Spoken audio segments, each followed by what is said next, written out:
Welcome back. I hope you enjoyed the first video and you've got to know your camera a bit better. I hope you've been practicing changing those settings and you've familiarised yourself with your ISO, your f-stops and your shutter speed. So today we're going to move on to the second lesson and we are going to have a look at exposure and how that affects your photograph. And we're also going to look a little bit more in depth at f-stops and how that affects your photograph. I hope you enjoy. So first off, let's have a look at your light meter. This is how you're going to determine if your photo is correctly exposed. So in most digital cameras, when you press your shutter button halfway, this is going to come up somewhere in the viewfinder. And how you change it is by changing your shutter speed dial. So as you change your shutter speed dial, say for example, you go faster, you will probably move down to a -1 here and eventually a -2. These might be the opposite way round on your camera, but just have a look for minus, which is going to mean underexposed, and plus, which is going to be overexposed. So if you went to a higher shutter speed, it's going to become underexposed. If you go to a slower shutter speed, then it will be overexposed. So you're aiming to get this light meter dead on center. There are some times where you might want to break that rule, but get into the practice of getting it right first before you discover what your style is. So let's have a look at how that is going to affect your photographs.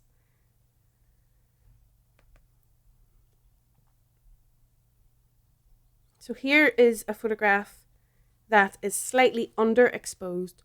So what you can see is it's a bit darker, but what's kind of nice about it is the colours are richer. So this is something to bear in mind.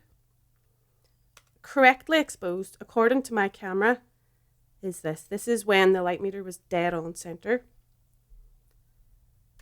And this next one is overexposed. The colours become bleached out. It's not a great looking photograph. So you can see how underexposing and overexposing will affect your photographs. So today also I want to have a look at depth of field. So first off, let's have a look at what that means.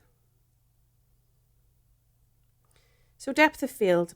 A camera can only focus its lens at a single point, but there will be an area that stretches in front of and behind the focus point that is still sharp.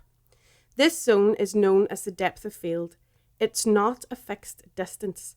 It changes in size and can be described as either shallow, where only a narrow zone appears sharp, or deep, where more of the picture appears sharp. So why do you need to know about this? Depth of field has an impact on both the aesthetic and technical quality of a picture. Sometimes you'll want to use a deep depth of field in order to keep everything sharp. A good example is when you're photographing a landscape, where generally the most desired outcome is to capture detail from the foreground to the horizon. Other times, a shallow depth of field will be preferable. It enables you to blur the background and foreground details, allowing you to direct viewers to the focal point of your picture. So a focal point is the main subject of your picture, where you want your viewer to look in your photograph. So I'm going to show you first off I'll show you this visual example.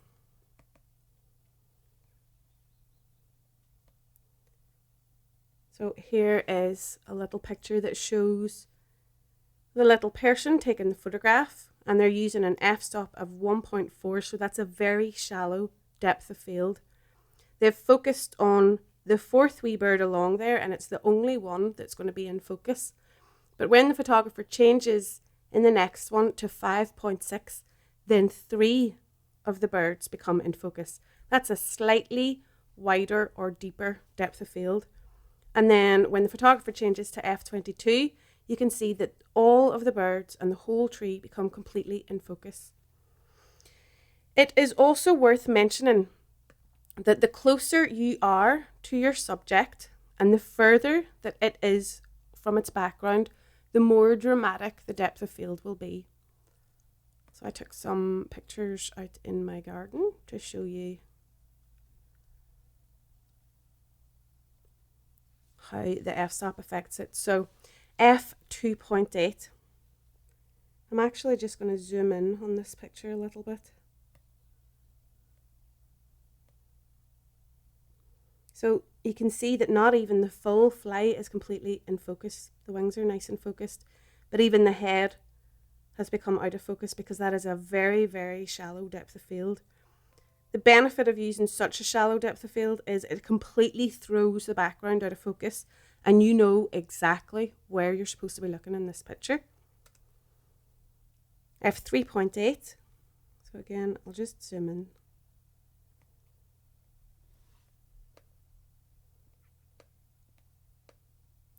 Now, almost the full wee bee, I think I said fly before, bee is in focus. But a little bit more of the background is coming into view. It's still not sharp enough to be distracting. f5.6, more of the background again becoming in view. The full flower is now sharp. f8, more of the flower and some of the flowers that are close to it are in focus.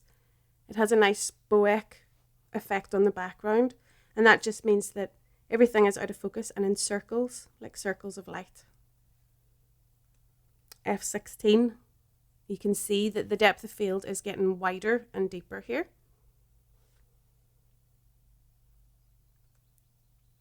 And f22, a lot more is in focus. Now, if I had taken this photograph from further away, everything would have been in focus.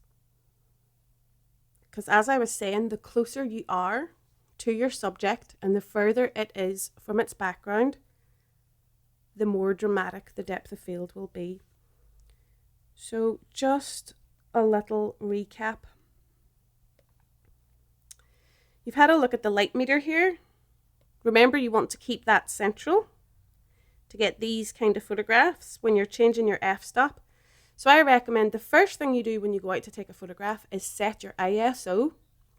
Then decide how much of the photo you want to be in focus, what f-stop you're going to use, and then you can use your shutter speed as your variable. Remember not to go below a 1/60th of a second when it's handheld because it will become blurry.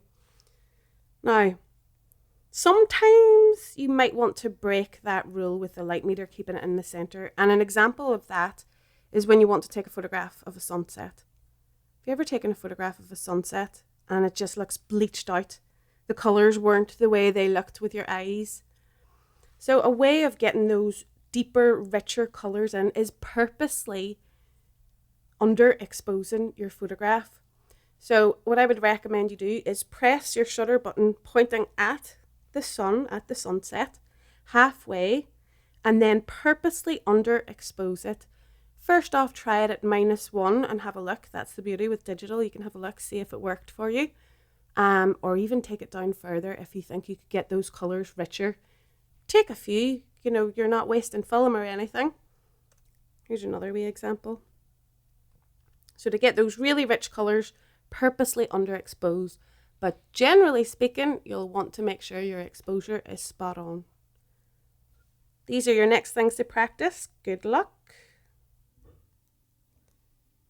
So I hope that was helpful. And as I said, keep practicing. Use those skills. Really familiarise yourself with your camera. The better you know how to change the settings in your camera, the better results you'll get. So that's the end of today's lesson, and we will have lesson 3 coming soon. Bye.